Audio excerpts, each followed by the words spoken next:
All right. Well, welcome to Teaching of Pronunciation. We are one of the many interest groups or IGs at CATISL. We're tops. We're interested in research methodology and activities for helping English language learners of all ages improve their skills in listening, speaking, pronunciation, and overall oral communication. We invite you to join our group if you are not already a member.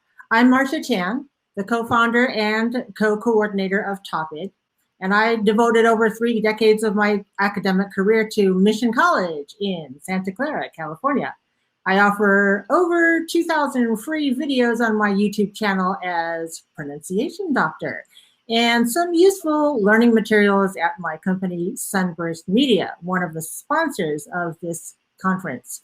My top co-coordinator for the past 2 years has been Jadine Elvin of California State University at Fresno. She's a professor there and the TESOL coordinator, where she also coordinates the Fresno State's Hub for Language Teaching and Learning and directs the Act Like a Teacher program.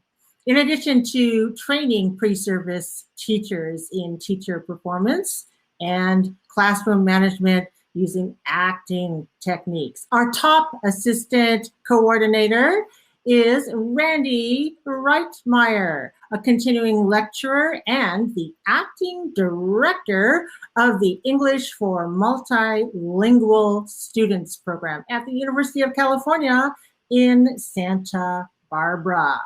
The theme of this conference is Riding the Tide, Transformation, Inclusion, Diversity, and Engagement.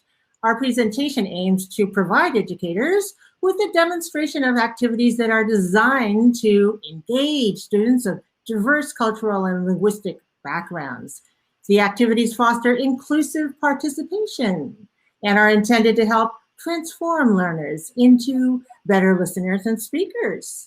In our short time together, we will give you a taste of a selection of activities for advanced, intermediate, and beginning English learners. Now, strap on your safety belts and let's go catch some waves. Randy Reitmeyer will start us off with a selection of pronunciation activities for international teaching assistants. Thank you, Marsha. Hi, everybody. I'm Randy Reitmeyer from UC Santa Barbara. And for my part, I'm going to give some advanced pronunciation activities based on my work with graduate students at UCSB. And most of our graduate students studying pronunciation are ITAs, International Teaching Assistants. And the assumptions go into this activity are my assumptions about grad students. They're very self-directed and self-motivated, and they can identify the high impact vocabulary in their area. When we meet for group meetings, they are graduate students from all different disciplines. And so I don't necessarily give them texts from their own discipline. They go out and they find their own text. That could be a word list or a paragraph or some sentences from their own field or from their own teaching. So they can apply pronunciation concepts that we're teaching to those texts that they bring to the class. Every week I might assign a different pronunciation concept, and then they go out and they show how that concept works in the words and sentences that they bring to the meeting.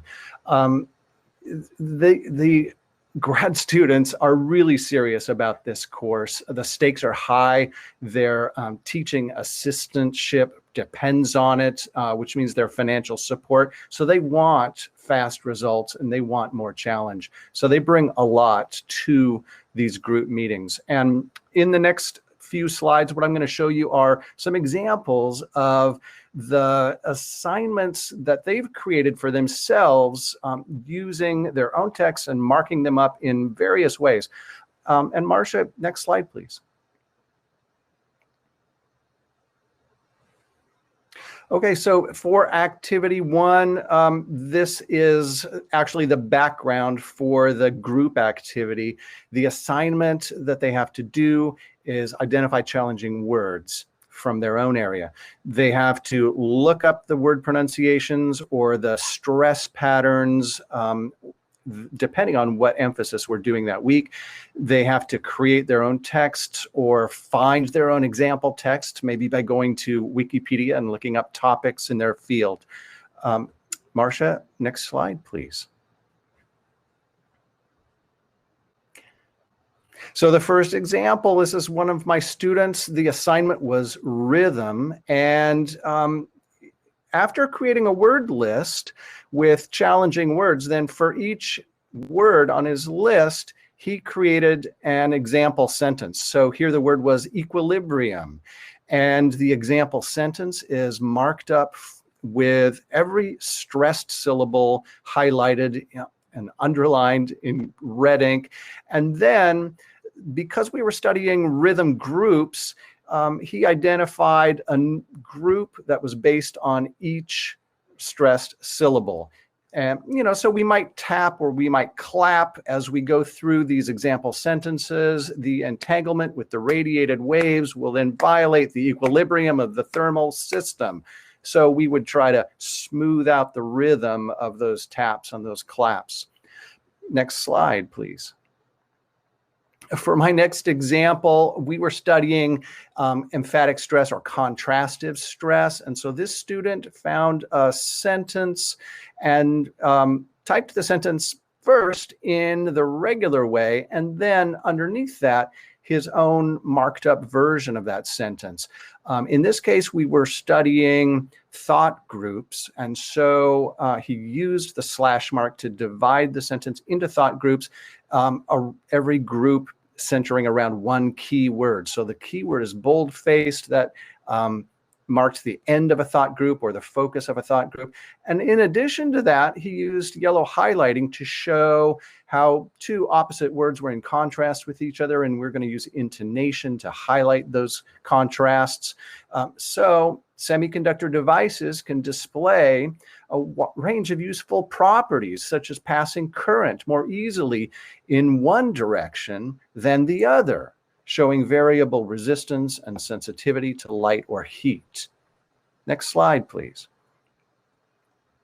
Okay, so for this example, we worked on stress and intonation, and I introduced the students to some notation using capital letters like H for a high tone, L for a low tone, M means middle tone or medium, and then an X could be indiscriminate tone, any tone that doesn't really matter. So my student Xin Lu, she created example sentences using keywords from her field, machine learning.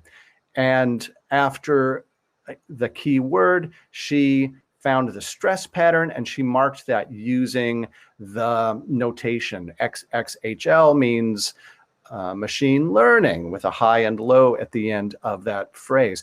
So based on her keywords, she created an example sentence, and that's what's highlighted in yellow. She went a little further and marked it up for rhythmic groups and so on. And, she's made a couple of mistakes there, but in this case, I just let them go. And we'll go to the next slide, please. So finally, now that you've seen some examples of how students mark up their text, I will show how I developed this into an activity for the group meeting, and I call this round robin practice. After students have sent in their practice words or text, then I cut and pasted some snips from each student's homework onto PowerPoint slides. And after taking just a few lines from each homework onto a slide, then I would create 5 or 6 or 10 slides for each student, and I would end up with 50 or 60 slides for the whole class, but then I would shuffle them so that we have to go around and a student will see a few words from her homework and she'll read them out loud to the group and then go to the next student and the next student. And eventually it will come around to the first student again and circle around again. And if you're a student in this activity, your turn might come up 3 or 4 or 5 times as we go around. So in the next couple of slides, I'll just show you a few more examples of what students contributed to this and some tips for how I kind of facilitated the copying, pasting, and shuffling. So next slide, please. Okay, so here's an example. We worked on primary and secondary stress, and the student looked at words in an online dictionary, and she happened to prefer the dictionary that gives IPA symbols, and that's fine with me. I don't make students do this, but if they are familiar with IPA and they like this dictionary, then that's great. But to make it easier for myself, I just cut and pasted exactly the way she sent it in with no changes. You know, she had to do a word list of about 20 words, but I only took 5 at a time because this is round robin and her homework's going to get split up into 4 or 5 different slides. So next slide, please.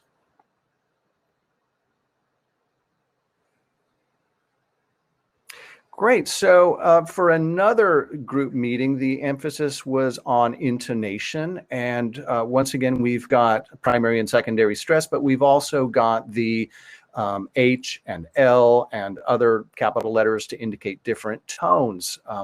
And here's an example that shows sometimes when a student makes a little mistake, I will go ahead and correct it. And you'll see that on the bottom line. My student Wenting, she made some mistakes and I crossed them out and I put in my correction and highlighted that in yellow. So her words were macroscopic, phenomena, superfluidity, superconductivity, and magnetoresistance. Next slide, please.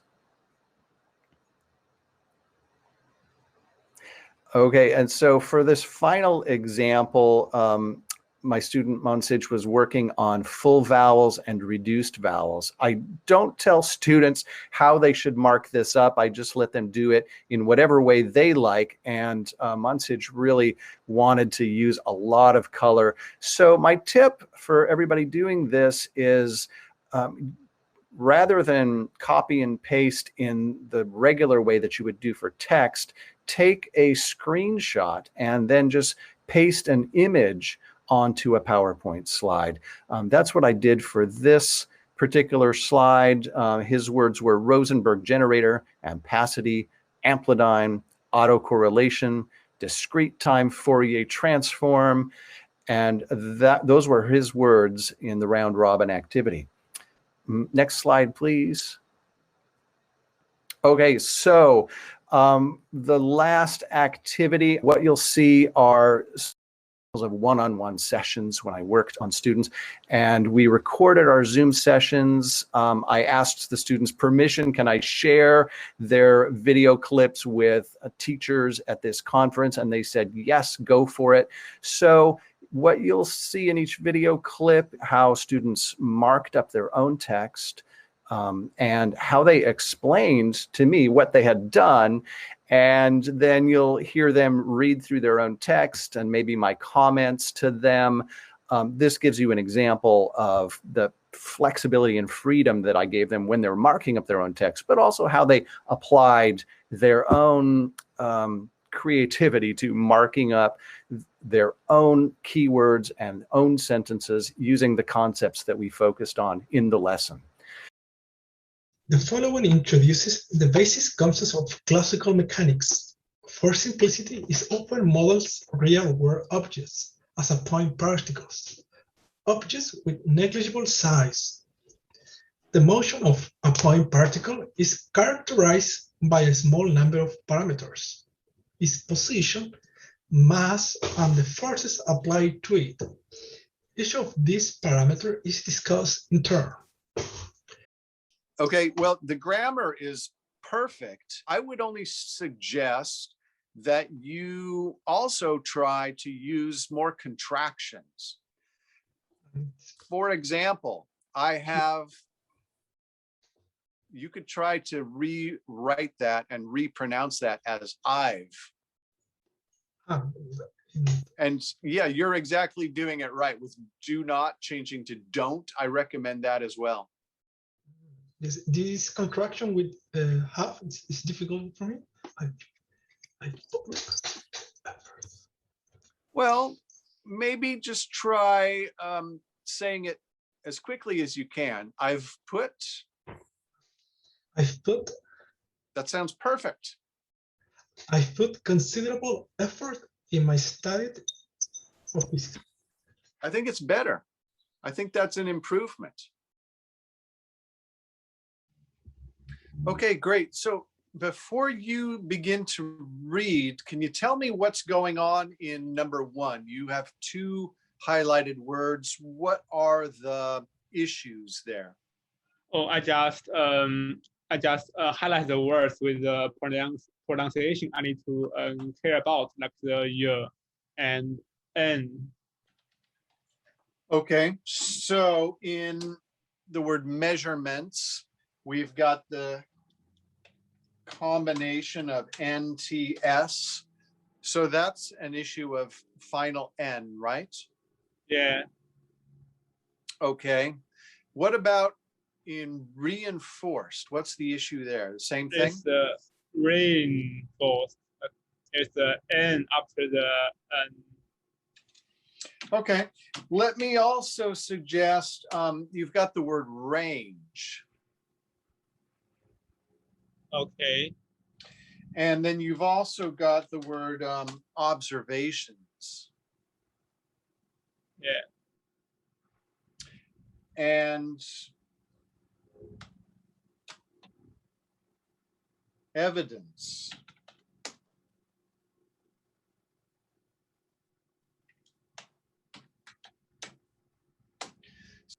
Okay, so why don't you try number 1 and I'll listen and I'll give you some feedback. Okay. Evidence of warming from air temperature measurements are reinforced with a wide range of other observations. Okay. Sounds pretty good. And you have highlighted some yellow and some green. What's going on there? So yellow means the vowels in this word has short pronunciation, and green color means in this word its vowel sounds longer. Right. Okay, so yeah, that's pretty good. I would have you change just one thing, and that is on the 3rd line, the word here. You can make that into a long sound. Just because it's an open syllable, by that I mean there's no consonant at all at the end, and it's a long vowel. It's a long vowel? Oh. Right. And one other change I would recommend. Yeah, go ahead and change that color now. Mm-hmm. Also on the 1st line, how about diode?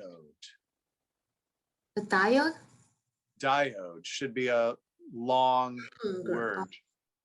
That's a verb, that's a vowel. Sorry, that's a word with 2 long vowels. Yeah, that looks great. Are you ready to try the whole sentence? Okay, yeah. A diode is a marvelous device that passes current only in one direction. It's not necessary that a diode is made of semiconductor. Sure, sounds good. We over here concentrated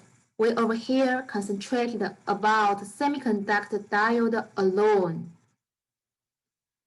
Good. And so now I'll let Jadine take over and talk about intermediate level activities. Excellent. So I'm here, and I'll kind of go quickly so we can get through everyone, but I'm essentially here to bring the drama to the group. So as Marsha mentioned before, I love drama-based teaching, and so a lot of what I do with ESL students and with my future teachers is that drama-based teaching. And so I'm just going to show you 2 quick activities that you could potentially use in the classroom that could be useful for you. So Marsha, let's go to the next slide.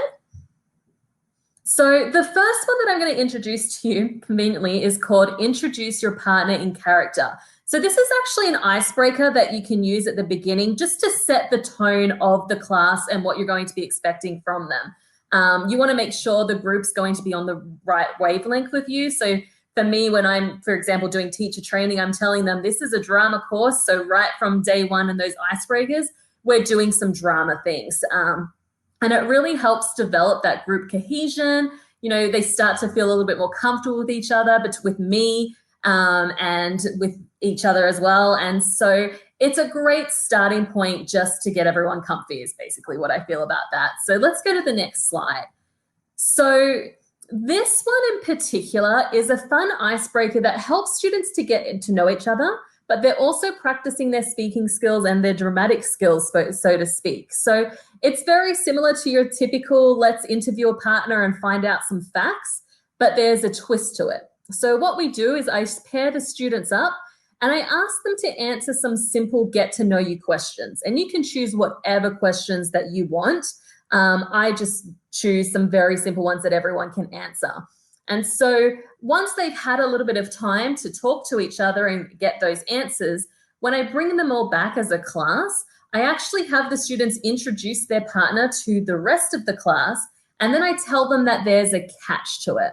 So when you're introducing your partner, you have to introduce them as though you were a character that I then assign to you. So some people get assigned a cheerleader, a vampire, a king, or a queen, and so forth. So let's go to the next slide.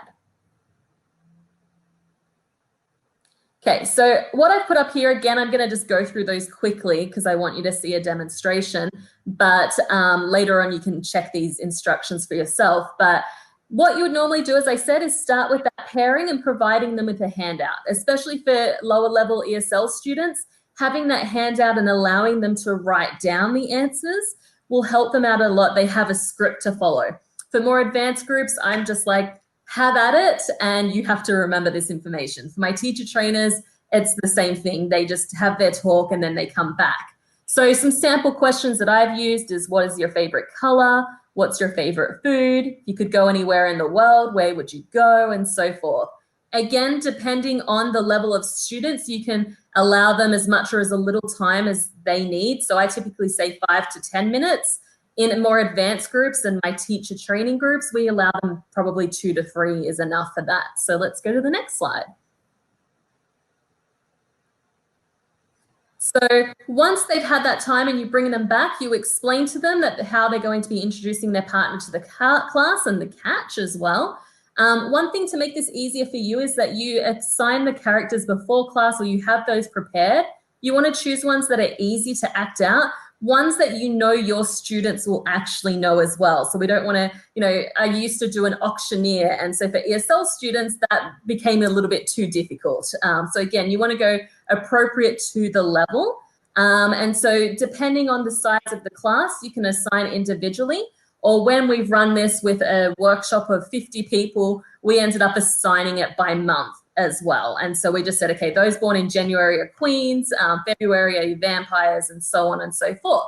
And then you have them introduce their partner in character. Again, you can extend this as long as or as little as you like, depending on the amount of questions you're giving. In this case, I'm saying, to take away those fears, 20 to 30 seconds of speaking, no more than a minute. It's just something simple and you encourage them. So let's see a sample demonstration from our friends Randy and Marsha. So I've asked them prior to this workshop to answer the following questions. Let's see that pop-up come up. There they are. So what's your favorite color, favorite food, and if you could go anywhere in the world. So they've already had their little chat. They've written down their answers. So now they've returned and they're going to introduce you guys, introduce their partner to the rest of the group. So let's start with Randy. So Randy, I would like you to introduce your partner to the rest of the group as though you were a sports announcer. Do you think you can do that for me? Okay, Jadine. Ladies and gentlemen, announcing my partner, Marsha Chan. Her favorite color is purple. Her favorite food, Chinese char siu. And her favorite country to go to, an African safari to see the elephants and the lions. Ooh, and then we kind of give a cheer to Randy, and usually the audience like get all excited too, and they do the fake woos and all of that. And then we go on to the next person. So Marsha, I would like you to introduce your partner as though you were a queen, like the Queen of England, for example. There she is. My real subjects, I'm very, very, very honored to present you the Duke of Reichmeier. Sir Randall's favorite color is blue, the color of the beautiful sky. His favorite food is pizza, a most delightful dish of grand sustenance. He would love to spend time in Paris, where he'd climb the Eiffel Tower and behold the great lands of our huge royal empire. Wonderful. And so Marsha's shown us a very wonderful example of how you can extend this activity. You can bring props and allow them to use different props. So that's the first activity. I'll ask Marsha to go to the next slide if she can for us, but I know you're also possibly getting changed out of your costume. But the next activity, so that's one. The next one that I want to talk about is PowerPoint karaoke. And again, I kind of have to go through it quickly because I know we've got to get to Marsha. But what happens in this, it's actually a fun, I think it's been used as a party game, a drinking game. I use it in ESL classes, but I mostly use it in my teacher training courses because I want them to learn to improvise and give good presentations, which is why it's useful for advanced speakers. So what happens is you give them a random set of slides with pictures, and they must deliver a short presentation based on that, no preparation. Obviously, you can adapt this a little bit for your learners and their level. So what happens is as each slide appears, they have to improvise and present the slide with that lack of preparation. So again, it's good for your intermediate and above. It's a fun way to practice presentation skills. So after you've had a little module on presentation, you can implement this. And so students learn not to rely on the words on the screen when giving presentations, which always makes it a little bit more engaging. And so it encourages them to think and speak on the spot. Let's go to the next slide. So again, here I've given some instructions. There's a really good blog post that you'll have on the PowerPoint that essentially tells you where you can, like, it tells you about how you can adapt this for ESL learning. But when you're doing it, you really want to make sure you're explaining and modeling the activity. Start out with maybe a word or something, a topic that's very easy, something they've been working on in class. You can have them do a group think aloud about how they would tackle each slide, and then you can let the students pick a topic they're comfortable with as well. Next slide. And so again, we do the short speaking times, 20 to 30 seconds, and increase the length as they get used to the activity. You can have students work in pairs to present. So again, it takes away some of that fear. Now for ESL classes, I recommend that you pre-prepare your own slides that are easy, but there is a website called Talk Generator where you type in the topic and it spits out some slides. The difficulty with that is that it spits out anything. So again, if I'm using that in an ESL class, there may be inappropriate things. There can be, like, you get what you get. So again, you would go back and edit those, change the pictures and things like that. But it's a good starting point. Or an extended activity is having the students create a slide for each other. So with my last little bit of time, I'm just going to play about 2 minutes of a video that shows 2 of my students doing this activity. So I want to point out that they are in a teacher training course. So they're studying to be teachers. They're not actually ESL students themselves. And the presentation that you're about to see, they have not seen it before. So everything that they're doing is improvised. And so this is actually an aerial shot of the house we live in. So you can see the one that's dangerously close to the ocean. That's the one that we live in. So we actually have ocean views right outside our window. We're both looking at the same view as well. We prefer to zoom in. So this is kind of the tour of the outside of the house and the landscape around us. So in my home or our home, we live with a dog. The dog's name is Tidal. Very feisty, very cute with the spots. You'll notice that Tidal is on some stairs. Yes, stairs. And the floor that Fido is on has tile, so it's not perfect. So Fido is on the stairs. Now, Laura, did you want to take the next one? Yeah, and this is all of our imaginary family and friends that we each envision. So you can see there's a couple of kids, different age range, they're all on the ground. And then, you know, sometimes we envision that there's grandparents there, that there's a nice plant in the corner. So that's why it's a drawing, because these people aren't actually real. It's just our imagination. Was it there? So I recommend you watch that when you get a chance to open that link because it's quite funny. So there's a whole 6-minute video, but what you can see is, again, they haven't seen the slides.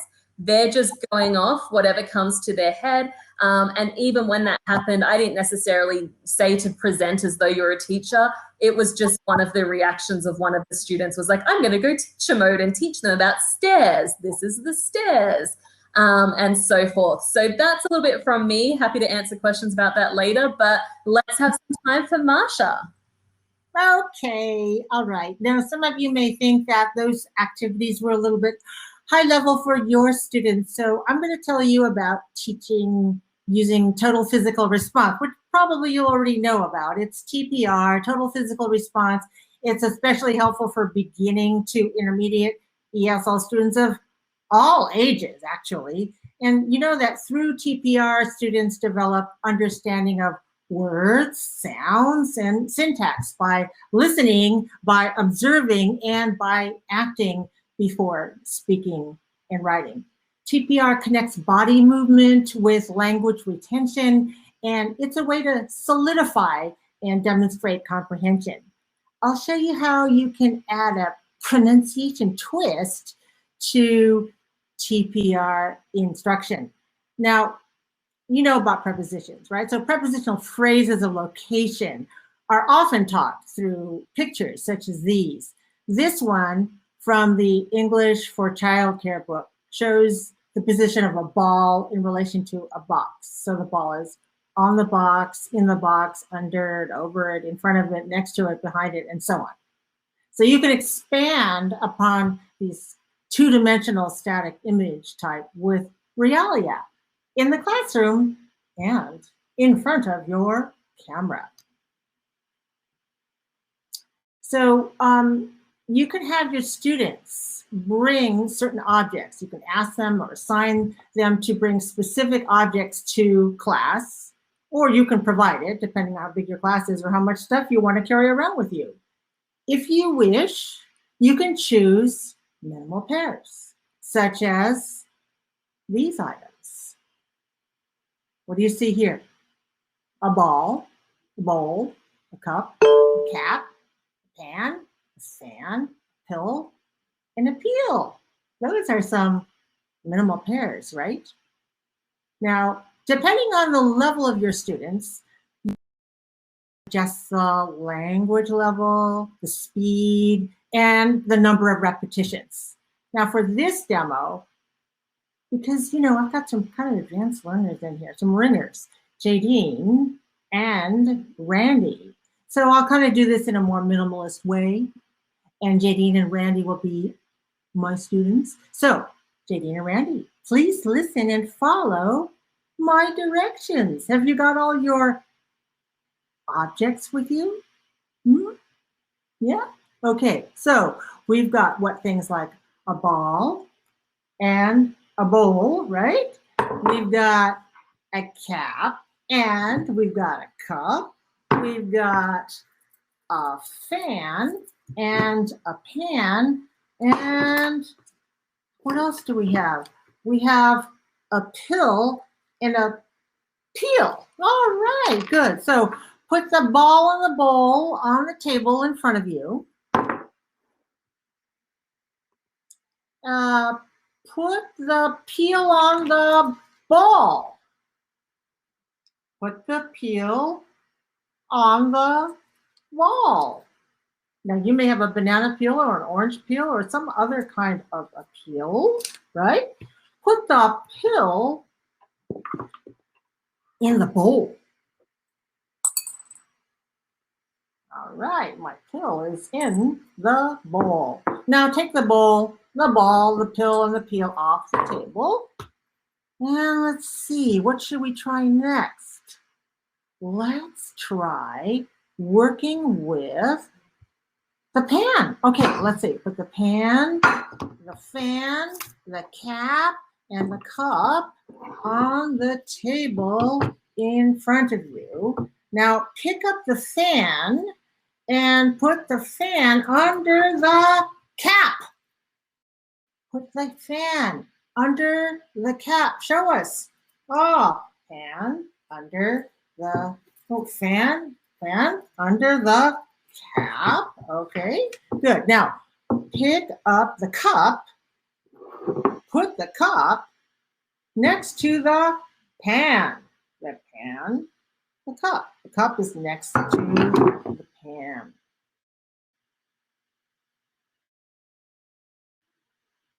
All right. Now, let's say that we're going to put the fan in the pan, the cup, and blend all of these things. All right, let's see if we can use all of the 8 objects together and do something with each one of them. All right, so now put the pan, okay, we did that. I'm sorry, I'm moving. Now, we're going to use all the objects. Put the peel in the pan. Show me, peel in the pan. Put the cap on your head. You have a cap? Put the cap on your head. Got that one. Put the bowl over the fan. Oh, bowl. Pan or fan? Fan. Bowl over the fan. Put the pill under the cup. Ooh, here's my pill. Where's my cup? Okay, we could do it this way. We could do it because the pill is under the cup. Put the ball next to the pan. Ball or bowl? Ball. Put the ball next to the pan. Put the cap over the peel. Peel. Put the cap over the peel. Ooh, good. What good students we have here. So we can have a lot of different activities that we do with our pronunciation, words, and objects, and the prepositions of location. Now let's go on to another kind of activity. Now you know that intonation, along with stress and rhythm, is especially difficult for learners to acquire in a foreign language because it isn't codified in writing. You know, Judy Gilbert in 1978, in her article on gadgets, nonverbal tools for teaching pronunciation, taught us the value of using a kazoo to help students pay attention to intonation. If you haven't tried it yet, I welcome you to give it a go. Now you can find kazoos in your local party store and online party and music stores. Now I've got my purple one here, my green one here, and I would like to give that one to Jadine and one to Randy, if I could only do so through the screen. Now suppose you don't have a kazoo. What can you use instead? Any ideas? Well, suppose you all have toilet paper. You could roll toilet paper roll, or even a long one for towels. You can use, this came off of a wide tape. But if you have a kazoo, it's the best. So what can you do with this kazoo? Some of you may have seen a kazoo, but not really learned how to use it. So here's a quick How to Use Kazoo lesson. You hold the kazoo horizontally, not vertically. Place the mouth on the wide end, not the narrow end. Hum, hum, into the kazoo. Don't blow. Do, do, do, and make different types of sounds. I like to use do, do, do, but you can also use hoo, hoo, hoo. And try to make them on different pitches. So you can create pitch with your humming. Because the humming vibrates a little piece inside here that makes it vibrate. You need to train your ear and help your students train their ears to hear the pitch changes.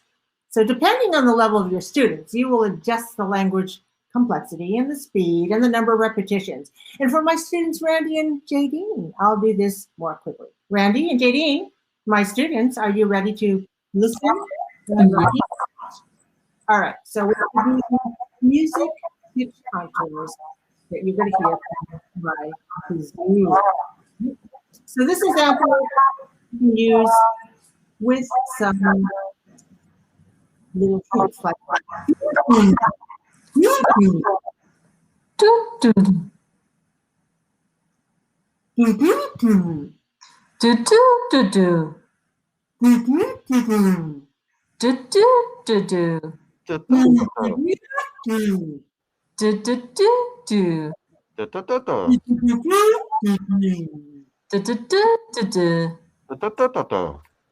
So it's much easier to do when you're in a group together. If you may know from maybe doing music listening together, harder to do in the group. It's still possible. Let's try it with a dialogue. Can we sing a dialogue? Let's just look at this dialogue first of all.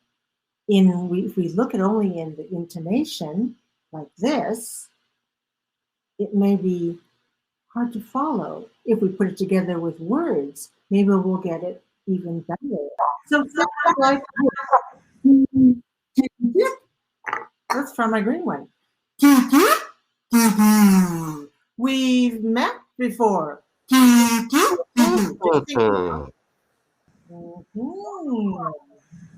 Pardon?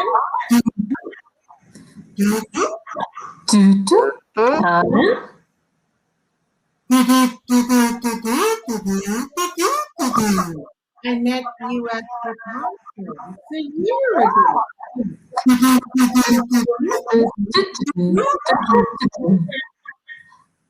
I met you at the conference a year ago. Right, we have met. You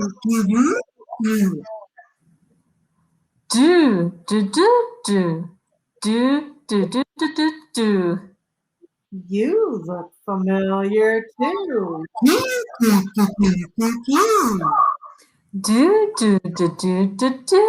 You look familiar too. Let's say that Randy and Jadine are going to take turns on just the kazoo part. Randy, would you start? Just the kazoo part. Yeah. And then Jadine.